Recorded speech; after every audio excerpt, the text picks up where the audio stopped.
Assalamu alaikum wa rahmatullahi wa barakatuh. Este vídeo salió elegido tras la encuesta que subí a la pestaña de comunidad.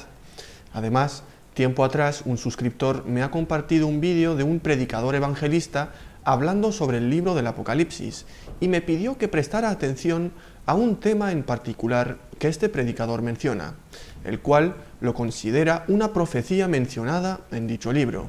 Un detalle último que quiero añadir es que el mundo musulmán también está esperando por un Salvador. De hecho, ellos esperan que su Mesías o su Mahdi aparezca, y según sus creencias, cuando éste surja, el Jesús de los cristianos o un representante directo de él anunciará que el Mahdi musulmán es el verdadero elegido y que deben adorarlo a él. Esto tiene mucho que ver con lo que la Biblia enseña del falso profeta. Este dejará de darle culto a Dios y hará que la gente adore a la bestia, a la persona del anticristo. En la teología islámica no existe nada de lo que dice. ¿De dónde saca que el Mehdi es el Mesías? No sabe de que son dos personas diferentes. El Mesías es Jesús, hijo de María, y el Mehdi es el descendiente del profeta Muhammad, alayhi salatu wassalam. ¿De dónde saca que Jesús o un representante directo de él anunciará que el Mehdi es el verdadero elegido? Y lo peor de todo, ¿de dónde saca que los musulmanes debemos adorar al Mehdi? ¿Dónde dice el Islam que debemos dejar de adorar a Allah para adorar al Mehdi? No lo entiendo. Es extremadamente absurdo lo que dice. No acierta ni una. Aquí hay dos opciones. O es un mentiroso o ha copiado información falsa sin saber nada de lo que dice. Este famoso predicador, como dije, se basa en el libro del Apocalipsis para relacionar con el Islam las supuestas profecías que contiene, además de relacionarlo con el Vaticano. ¿Es la bestia un papa o un presidente estadounidense? ¿Es el Vaticano la llamada Gran Ramera o quizás es el mundo musulmán? Todas estas teorías absurdas no tienen sentido. Todo lo que hace falta para desvelar el verdadero significado de las enigmáticas y extrañas imágenes del Apocalipsis es estudiar el contexto histórico del libro. El autor se identifica a sí mismo como Juan en los siguientes versículos. Esto no necesariamente indica que este Juan fue Juan el Apóstol. Sabemos de un Juan Marcos, que supuestamente escribió el segundo evangelio, y un posible Juan el Viejo, aunque es probable que Juan el Apóstol también fuera conocido como Juan el Viejo en algunos casos. Sin embargo, hay razones para creer que otro Juan podría haber vivido como líder de la Iglesia, especialmente porque Juan era un nombre muy popular. Por lo tanto, existen discrepancias sobre cuál fue el verdadero autor. Y por si esto fuera poco, no podemos olvidar la teoría que habla de que el texto no fue escrito por una sola persona, sino que los autores son un grupo de personas. Esta teoría habla de que este grupo de personas no hubiera escrito solo el Apocalipsis, sino que fueron los autores de todos los llamados escritos juánicos. Esto se piensa por la lejanía en autoría de los textos y porque, aunque los textos pueden parecerse, existen numerosos cambios en la literatura que provocan diferentes opiniones sobre su creación. La Enciclopedia Británica declara que el Apocalipsis de Juan parece ser una colección de unidades separadas compuestas por autores desconocidos que vivieron durante el último cuarto del siglo I. En resumen, no se sabe con certeza quién o quiénes escribieron el libro. ¿Cómo podemos fiarnos de un libro escrito por diferentes manos anónimas?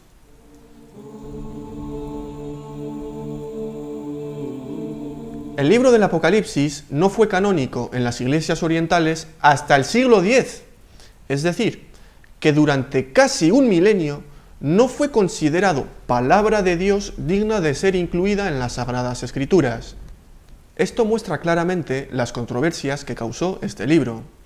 En forma muy genérica se puede decir que a comienzos del siglo IV solo las iglesias y los padres de lengua latina lo aceptaban como parte de la Sagrada Escritura. Las otras iglesias y padres de lengua griega y siríaca lo rechazaban o lo desconocían. Todavía en la actualidad, algunas iglesias de Oriente no lo reciben, o por lo menos lo excluyen del uso litúrgico.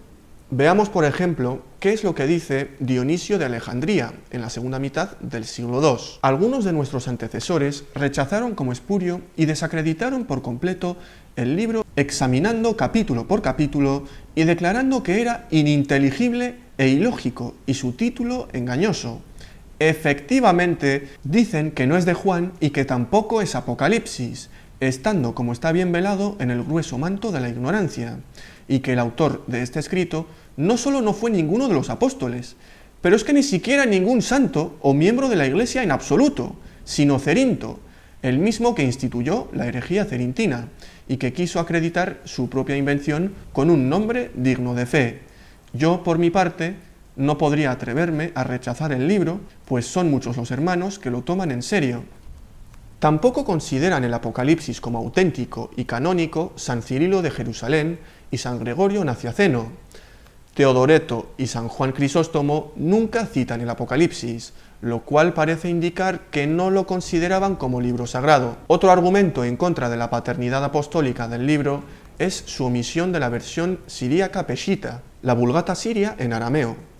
En el siglo IV, San Juan Crisóstomo y otros obispos argumentaban contra la inclusión de este libro en el canon del Nuevo Testamento, sobre todo debido a las dificultades que planteaba su interpretación y el peligro latente que podía entrañar. El Concilio Tridentino ha definido la canonicidad del Apocalipsis. Sin embargo, respecto a su autenticidad, la Iglesia no ha definido nada.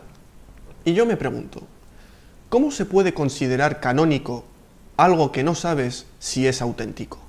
En los tiempos modernos ha habido críticos, y los hay todavía hoy, que dudan de la autenticidad juánica del Apocalipsis, o la niegan claramente. Y sinceramente hablando, hay que reconocer que la atribución del Apocalipsis al apóstol San Juan, supuesto autor del cuarto evangelio, presenta serias dificultades, como lo reconocen al presente diversos autores católicos. El Apocalipsis es uno de los libros más misteriosos de la Biblia, y esto ha dado lugar a numerosas interpretaciones descabelladas por parte de los cristianos a lo largo de la historia. Cristianos de América se han identificado con sus visiones de la guerra cósmica cuando muchos de los que emigraban al Nuevo Mundo creían haber llegado a la Nueva Jerusalén prometida en el Apocalipsis. Muchos han visto a América como una nación redentora, mientras que otros ven a su actual sistema militar y económico como la malvada Babilonia. La controversia sobre el libro no es nueva.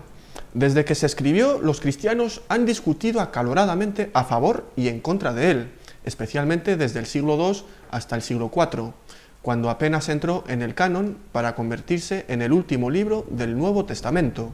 Para que os hagáis una idea de la gravedad del asunto, el Concilio de la Odisea en el año 363 excluyó el libro del Apocalipsis. No fue hasta el año 382 que el libro fue definitivamente aceptado por el decreto del Papa Dámaso, quien amenaza con la muerte en la hoguera a quien niegue su afirmación.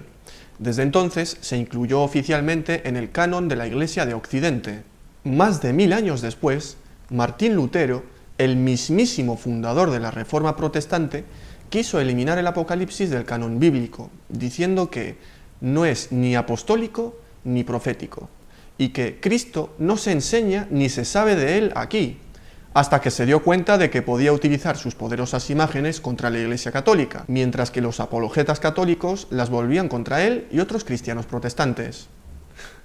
Es curioso porque si Martín Lutero hubiese decidido excluir el libro, predicadores como este no hubiesen subido semejante vídeo. Las iglesias protestantes utilizan todo tipo de interpretaciones personales y las relacionan con la situación sociopolítica de nuestros días. Por ejemplo, hace poco, muchos decían que Donald Trump era el anticristo y último presidente de los Estados Unidos basándose en profecías del Apocalipsis.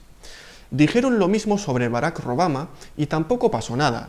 Que no os extrañe que relacionen a Joe Bin Laden con alguna profecía de la Biblia.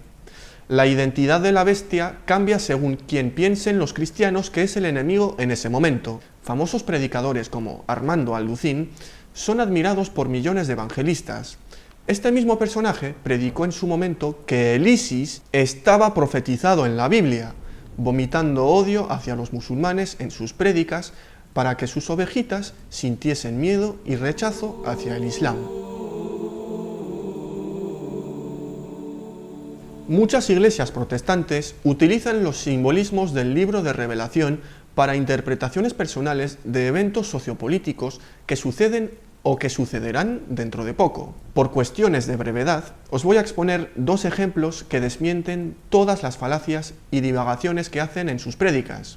Y me llevó en el espíritu al desierto, y vi a una mujer sentada sobre una bestia escarlata llena de nombres de blasfemia, que tenía 7 cabezas y 10 cuernos, y la mujer estaba vestida de púrpura y escarlata, y adornada de oro, de piedras preciosas y de perlas, y tenía en la mano un cáliz de oro lleno de abominaciones y de la inmundicia de su fornicación, y en su frente un nombre escrito, un misterio: Babilonia la Grande, la madre de las rameras y de las abominaciones de la tierra.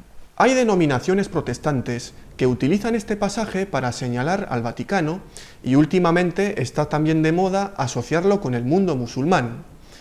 Pero en realidad la mujer representa al Imperio Romano, concretamente a la diosa pagana Roma, la cual fue representada en monedas durante el reinado de Tito Flavio Vespasiano, y durante ese mismo reinado su hijo destruyó el templo en el año 70 después de Cristo. Esta se sienta sobre las montañas de Roma. Esto no es casualidad, incluso el propio libro del Apocalipsis lo explica. Esto es para la mente que tenga sabiduría. Las 7 cabezas son 7 montes, sobre los cuales se sienta la mujer. Esto no es ningún misterio de difícil interpretación como sugieren los predicadores. Más insensato todavía sería afirmar que las 7 cabezas representan potencias mundiales o presidentes de los Estados Unidos. Los simbolismos en el libro de Revelación son lógicos si utilizamos un poco el sentido común, el contexto sociopolítico de su época y las evidencias históricas. Por lo tanto, el enemigo de Dios, según el Apocalipsis, no es el Vaticano, ni es China o Rusia, y mucho menos el Islam y los musulmanes. Y esto último que acabo de mencionar es real. Hay predicadores famosos que lo dicen. Entonces, la Biblia profetiza una invasión islámica que se viene contra Europa principalmente, y de esta invasión islámica, la Biblia nos muestra que surgirá el próximo dictador mundial que se llama el Anticristo. El famoso número mencionado en el capítulo 13, versículo 18, no es el Papa, u Obama, o el Mehdi, como quiere dar a entender este predicador cristiano. El enemigo, según los autores de este libro, era el Imperio Romano, y como sabemos, ese imperio desapareció hace mucho tiempo. Esta cifra tiene su explicación. El autor no dice que se trata de un número misterioso correspondiente a algo que tendrá que aparecer en el futuro. Es más, lanza una pista al lector diciendo que el que es inteligente que calcule el número de la bestia. La forma griega del nombre Nerón César se escribe con las siguientes letras hebreas. Su equivalente en números es el 666. Aquí os lo voy a mostrar visualmente. Para escribir Nerón César en hebreo, habría que recurrir a las siguientes letras, las cuales tienen los siguientes valores. Así de simple. Es cierto que se han propuesto otras soluciones, pero esta es la más aceptada.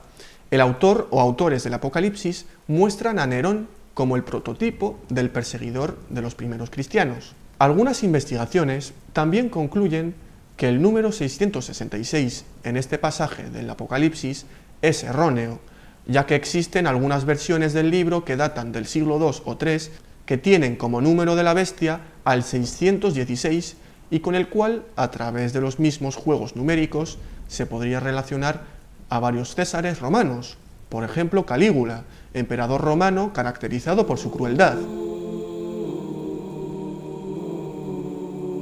La Biblia de Jerusalén, Biblia católica referente, aprobada ni más ni menos que por la Conferencia Episcopal Española, en su introducción al Apocalipsis reconoce lo siguiente: no todas las iglesias le reconocieron esta paternidad apostólica.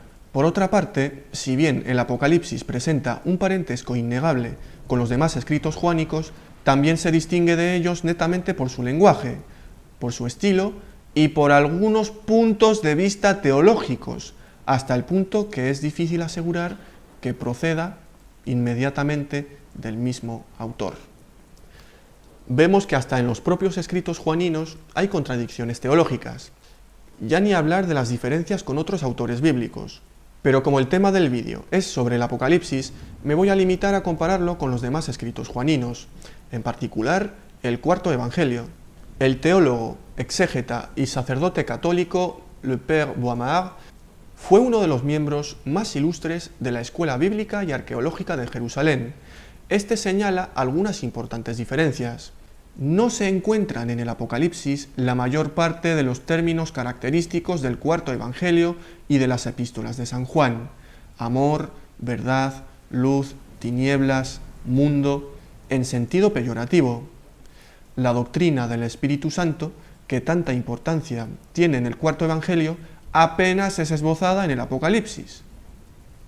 Cristo es llamado en ambos escritos Cordero, pero con dos palabras griegas distintas. Y por poner otro ejemplo, la concepción escatológica es muy distinta. En el Apocalipsis se vive en espera de la venida de Cristo. El Hijo del Hombre es Cristo glorioso que vendrá al final de los tiempos para juzgar a los impíos. El Anticristo es una potencia política que se opone al establecimiento del reino de Dios.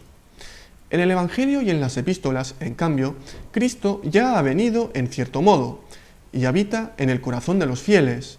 El Hijo del Hombre es Cristo exaltado por la resurrección, el cual ya ha llevado a cabo el juicio sobre los hombres, separando a los fieles de los que no aceptan a Jesucristo. Los anticristos ejercen una influencia nefasta, esparciendo falsas doctrinas cristológicas. El Espíritu Santo, que habita en las almas de los fieles, realiza ya el reino de Dios entre nosotros.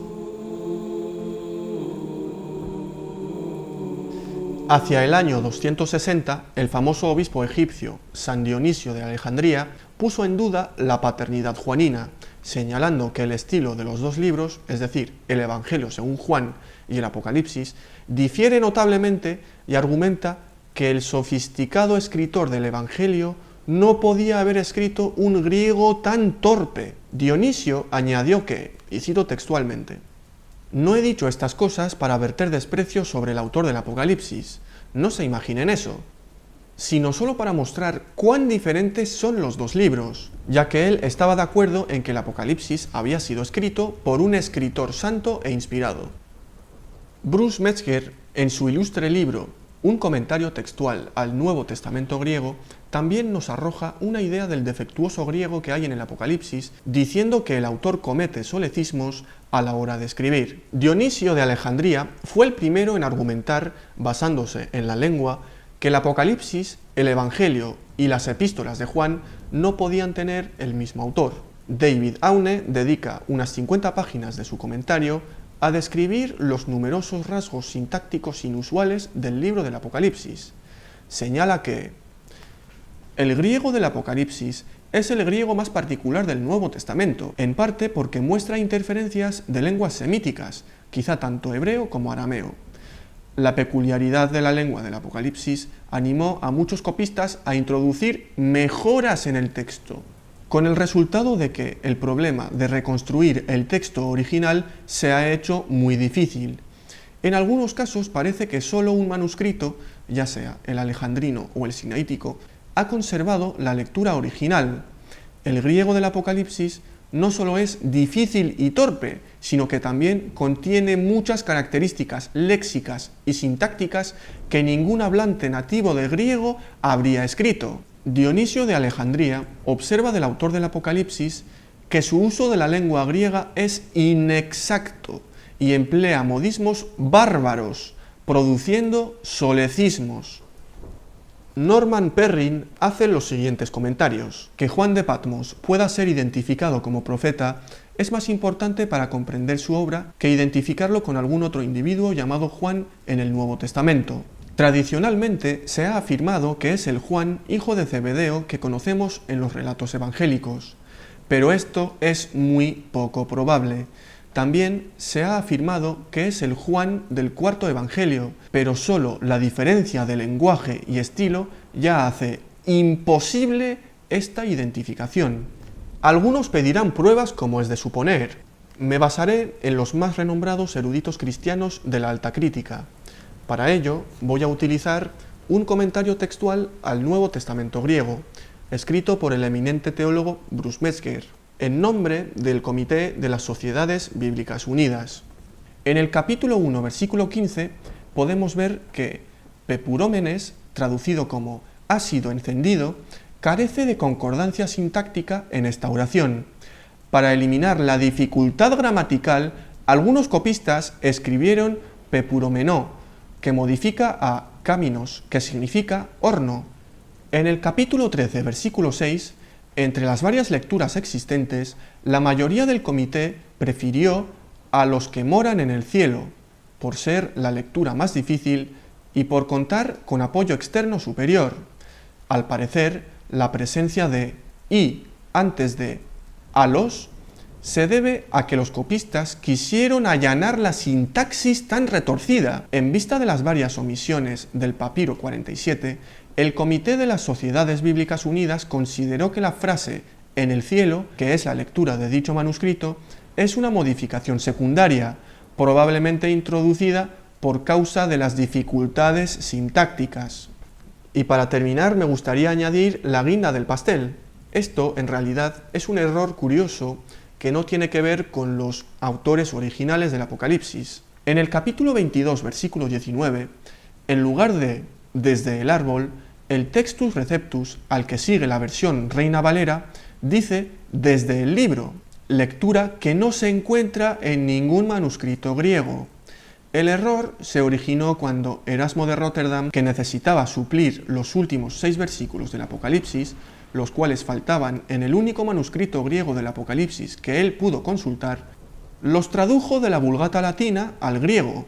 La corrupción de árbol por libro había ocurrido ya en la transmisión del texto latino, cuando por descuido un escriba, en vez de copiar correctamente la palabra ligno, escribió libro.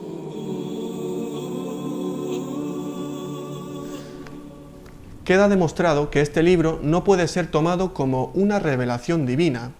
Las razones son numerosas y abrumadoras, y la verdad es que me he quedado corto. Los que ya conocen mi serie de vídeos en donde desmonto los libros de la Biblia, sabrán que suelo incluir secciones de contradicciones al igual que errores históricos y científicos. Esta vez quise hacer una excepción porque el libro del Apocalipsis tiene mucho lenguaje simbólico, y sé perfectamente que si expongo errores evidentes, los cristianos los justificarán diciendo que todo es metafórico y simbólico. Por poner un ejemplo, en el capítulo 6, versículo 13, dice: «Y las estrellas del cielo cayeron sobre la tierra, como la higuera deja caer sus higos cuando es sacudida por un fuerte viento». Claramente, esto muestra la visión del universo que se tenía antiguamente. Creían que las estrellas tienen el tamaño que parecen tener a simple vista, pero sabemos que no es así porque son cientos de veces más grandes que el Sol. Aquí pongo fin al vídeo. Espero que os haya gustado y que sobre todo os sea de beneficio.